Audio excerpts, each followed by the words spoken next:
Madam जी, साहब जी की माता जी आई हैं। इन्हें यहाँ से वापस भेज दो और कह दो कि घर में कोई भी नहीं है। लेकिन मैडम। मैंने कहा ना तुमसे, इनको यहाँ से वापस भेज दो। अगले 2 मिनट में ना ये बुढ़िया मुझे यहाँ पे दिखनी नहीं चाहिए। जी मैडम। माता जी, अभी घर पर कोई नहीं है। पर राहुल ने तो बोला था कि वो शनिवार में ऑफिस से घर जल्दी आ जाता है। आया नहीं वो अभी तक। बेटा तुम ऐसा करो, मेरी फ़ोन पे बात करवा दो बहू या राहुल से।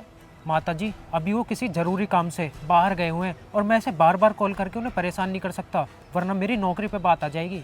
अच्छा, तो फिर मैं यही इंतज़ार कर लेती हूँ। माता जी, कई दिनों से वो बाहर गए हुए हैं और अभी उन्हें वापस आने में पता नहीं कितने दिन लग जाए, तो आपके इंतज़ार करने का कोई फ़ायदा नहीं है। आप कब तक परेशान होती रहोगी?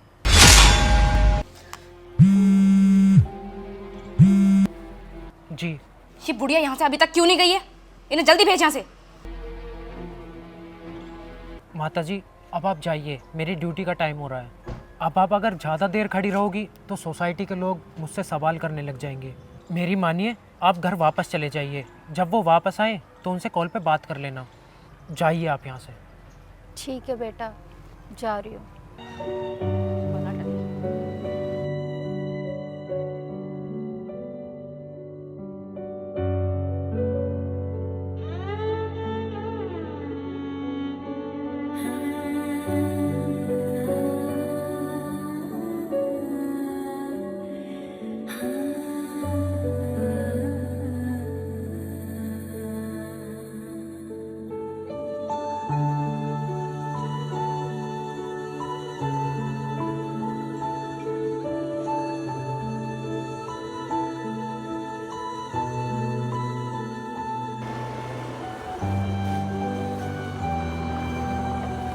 माँ,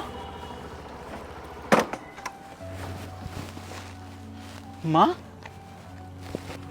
खड़े हो जाइए। नमस्ते माँ। अरे माँ, आप यहाँ पर कब आई और आप घर में अंदर क्यों नहीं गई? देखना आपको कितनी ठंड लग रही है, आप यहाँ पर क्यों सो रही हो? चलो खड़ी हो जाओ, मेरे साथ घर चलो। अरे गेट बंद है, ये सिक्योरिटी गार्ड कहाँ चला गया? वैसे माँ, आप एक बात बताओ, आप अंदर क्यों नहीं गई थी? यहाँ आपको इतनी ठंड लग रही है, आप इतनी ठंड में बाहर क्यों लेटी थी? ना आपने मुझे यहाँ पर आने से पहले बताया? हर बार तो आप मुझे बता देती हो। बेटा वो मेरा फ़ोन ख़राब हो गया था और मैंने यहाँ गार्ड को बताया तो उसने बताया कि तुम लोग कहीं गए हो, कुछ दिन बाद आओगे। क्या? मैं बाहर गया हूँ? लेकिन मैं तो कहीं भी नहीं गया। फिर इसने तुमसे झूठ क्यों बोला? तुम रुको, अभी बताता हूँ मैं इसे। अभिषेक, अभिषेक, इधर आओ। जी साहब, क्या हुआ? क्यों अभिषेक, तुमने मेरी माँ से झूठ क्यों बोला कि मैं कुछ दिन के लिए बाहर गया हुआ हूँ? साहब, मैम साहब ने बोला था मुझे ये सब बोलने के लिए। राहुल बेटा, बहू कहाँ है? वो तो मुझे कहीं नहीं दिख रही। तुम्हारे साथ गई थी ना वो तो? माँ, मैं आपको सब बताता हूँ, आप जरा मेरे साथ अंदर चलिए।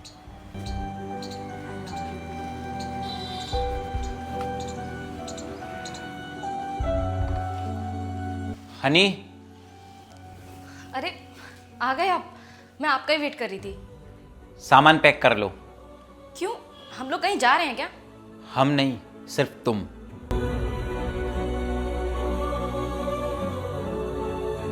माँ जी, आप गांव से वापस कब आई? अरे बंद करो अपना ये नाटक। गार्ड ने मुझे सब बता दिया है। तुम्हारे अंदर इंसानियत नाम की चीज है या नहीं?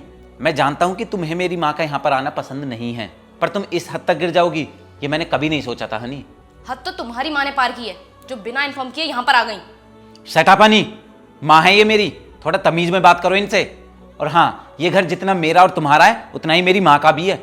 और हाँ, मेरी एक बात और कान खोलकर सुन लो, मैंने फैसला कर लिया है, अब से माँ हमारे इसी घर में रहेंगी, हमारे साथ।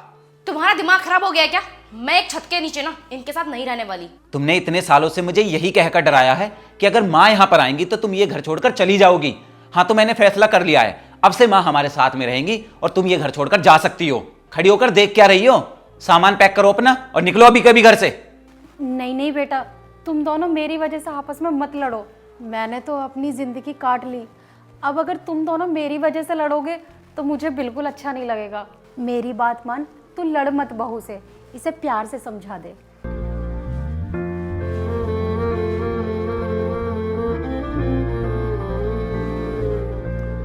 हेलो, नमस्ते मम्मी जी। मम्मी जी, आपकी मुझे एक हेल्प चाहिए थी। बोलो बेटा। आपकी बेटी ने आज मेरी मम्मी को ठंड में बाहर मरने के लिए छोड़ दिया, और वो भी सिर्फ इसलिए क्योंकि वो मेरी मम्मी के साथ एक छत के नीचे नहीं रहना चाहती। अब मैं इस कन्फ्यूज़न में हूँ, इसको अपनी माँ के पास इस घर में रखूँ या इसको इसकी माँ के पास इसके घर भेज दूँ। मेरी बात कराना सुन रही है वो? आप बोलते रहिए। बेटा। सिर्फ इतना कहूंगी कि मैं भी किसी की सास हूँ। अगर तेरी भाभी मेरे साथ ये सब करे जो आज तूने अपनी सास के साथ किया है, तो क्या तब भी तेरी नजरों में तेरी भाभी सही होती? फैसला तेरा है बेटा, बाकी तू खुद समझदार है।